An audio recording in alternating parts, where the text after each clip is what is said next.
Hello student, তোমরা যারা ক্যালকাটা ইউনিভার্সিটির আন্ডারে সেমিস্টার 4-এর ছাত্রছাত্রী আছো এবং তোমাদের রাষ্ট্রবিজ্ঞান সাবজেক্টটা মাইনর সাবজেক্ট হিসাবে আছে, তোমাদের জন্য আজকের ক্লাসটা খুবই গুরুত্বপূর্ণ। আজকের ক্লাসে তোমাদের মডিউল 1 থেকে একটি মোস্ট ইম্পর্টেন্ট 15 নম্বরের প্রশ্নের উত্তর নিয়ে আলোচনা করব। প্রশ্নটা হচ্ছে ভারতের সংবিধানে উল্লেখিত স্বাধীনতার অধিকার আলোচনা করো। প্রশ্নের উত্তরটা তোমরা বুঝে নাও। তবে তোমাদের 15 নম্বরের প্রশ্ন 300 শব্দের মধ্যে লিখতে হয়, খুব বেশি কিন্তু বড় করে লিখলে হয় না। তোমরা দেখবে কোয়েশ্চেন পেপারে সাইডে কিন্তু লেখাই থাকে 300 শব্দের মধ্যে উত্তর দাও। দেখো এবার প্রশ্নের উত্তরটা কিভাবে তোমরা সুন্দর করে লিখতে পারো। প্রথমেই তোমাদের একটা ইন্ট্রোডাকশন অর্থাৎ ভূমিকা দিয়ে শুরু করতে হবে। সেখানে কি লিখবে? স্বাধীনতা হলো মানুষের ব্যক্তিত্ব ও মানবিক বিকাশের জন্য অপরিহার্য একটি অধিকার। তারপরে কি বলা হচ্ছে দেখো, তারপরে বলা হচ্ছে গণতান্ত্রিক রাষ্ট্র ব্যবস্থায় নাগরিকদের মত প্রকাশ, চলাফেরা, পেশা ইত্যাদি ক্ষেত্রগুলিতে স্বাধীনতা থাকা অত্যন্ত গুরুত্বপূর্ণ। ভারতের সংবিধান এই স্বাধীনতার অধিকারকে মৌলিক অধিকার হিসাবে স্বীকৃতি দিয়েছে। সংবিধানের 19 থেকে 22 নম্বর ধারার মধ্যে স্বাধীনতার অধিকারগুলি বিশদভাবে ব্যাখ্যা করা হয়েছে।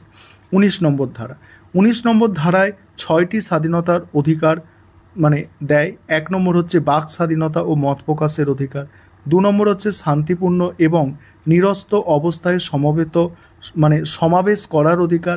3 নম্বর সমিতি ও সংঘ গঠনের অধিকার। 4 হচ্ছে ভারতের যে কোনো স্থানে স্বাধীনভাবে চলাফেরা করার অধিকার।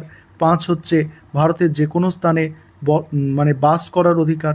6 হচ্ছে যে কোনো পেশা, ব্যবসা বা বৃত্তি অবলম্বন করার অধিকার।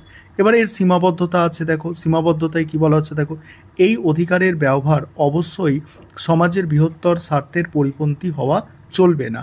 তাই রাষ্ট্রের সার্বভৌমত্ব, নিরাপত্তা ও জনশৃঙ্খলা, নৈতিকতা এবং স্বাস্থ্য সুরক্ষার স্বার্থে যুক্তিসঙ্গত বাধানিষেধ আরোপ করা যায়। যেমন সামরিক স্থানে প্রবেশের নিষেধাজ্ঞা, ব্যাধিগ্রস্ত ব্যক্তিদের চলাফেরায় নিয়ন্ত্রণ অথবা অযোগ্য ব্যক্তির বিশেষ পেশায় প্রবেশে বাধা। এবার 20 নম্বর ধারা আলোচনা করব।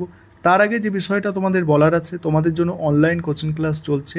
তোমরা চাইলে পেড ব্যাচে অ্যাডমিশন নিতে পারো বা স্টাডি মেটেরিয়াল পারচেস করতে পারো, নিচে যে নম্বর দেখতে পাচ্ছ এই নম্বরে যোগাযোগ করে। এবারে 20 নম্বর ধারা, এটা বোঝো। দেখো এই ধারায় বলছে, এই ধারা অপরাধ ও শাস্তি সম্পর্কিত স্বাধীনতা নিশ্চিত করে। এতে বলা হয়েছে কোনো ব্যক্তিকে এমন অপরাধের জন্য শাস্তি দেওয়া যাবে না যা অপরাধ সংগঠনের সময় আইনগত অপরাধ ছিল না। 2 নম্বর হচ্ছে এক অপরাধের জন্য কাউকে দুবার শাস্তি দেওয়া যাবে না। 3 নম্বর হচ্ছে কাউকে নিজের বিরুদ্ধে সাক্ষ্য দিতে বাধ্য করা যাবে না। 21 নম্বর ধারা দেখো, এই ধারা জীবনের অধিকার, ব্যক্তি স্বাধীনতার অধিকার সংরক্ষণ করে। বলা হয়েছে আইনসিদ্ধ পদ্ধতি অনুসরণ না করে কাউকে তার স্বাধীনতা থেকে বঞ্চিত করা যাবে না। একে গোপালন বনাম মাদ্রাস মামলায় সুপ্রিম কোর্ট মত দিয়েছে যে আদালত শুধু দেখবে পদ্ধতিটি আইনসিদ্ধ কিনা, ন্যায্য কিনা সেটা নয়।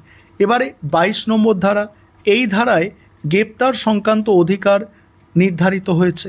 এতে বলা হয়েছে গ্রেপ্তারের কারণ জানাতে হবে, 24 ঘন্টার মধ্যে ম্যাজিস্ট্রেটের সামনে হাজির করতে হবে এবং আইনজীবীর সঙ্গে পরামর্শের সুযোগ দিতে হবে। তবে নিবর্তনমূলক আটক আইনে এই সাধারণ নিয়মের বাইরে সন্দেহের ভিত্তিতে কাউকে আটক করা গেলে এই ধারা পূর্ণভাবে প্রযোজ্য হয় না। সমালোচনায় কি বলা হচ্ছে, অনেকে মনে করে সংবিধান একদিকে নাগরিকদের স্বাধীনতা দিলেও অন্যদিকে তা দমন করার ব্যবস্থা রেখেছে।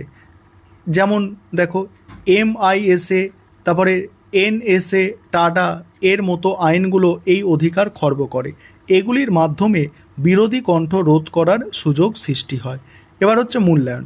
তবু অনেকের মতে এই অধিকারের সীমাবদ্ধতা জরুরি। ভারতের নিরাপত্তার পরিস্থিতি, বিচ্ছিন্নতাবাদ, সাম্প্রদায়িক অস্থিরতা ইত্যাদি সমস্যার কারণে কিছু নিয়ন্ত্রণ প্রয়োজন। স্বাধীনতার অধিকার ভারতের গণতান্ত্রিক কাঠামোর ভিত্তি। সুষ্ঠু ব্যবস্থাপনা ও আইনের শাসনের মাধ্যমে এই অধিকারগুলি রক্ষা ও বাস্তবায়ন সম্ভব। নাগরিকদের উচিত এই অধিকারগুলির সঠিকভাবে ব্যবহার করা এবং তার মূল্য বোঝা। তারপর কি বলা হচ্ছে দেখো, এই ছিল তোমাদের গুরুত্বপূর্ণ একটি প্রশ্নের উত্তর।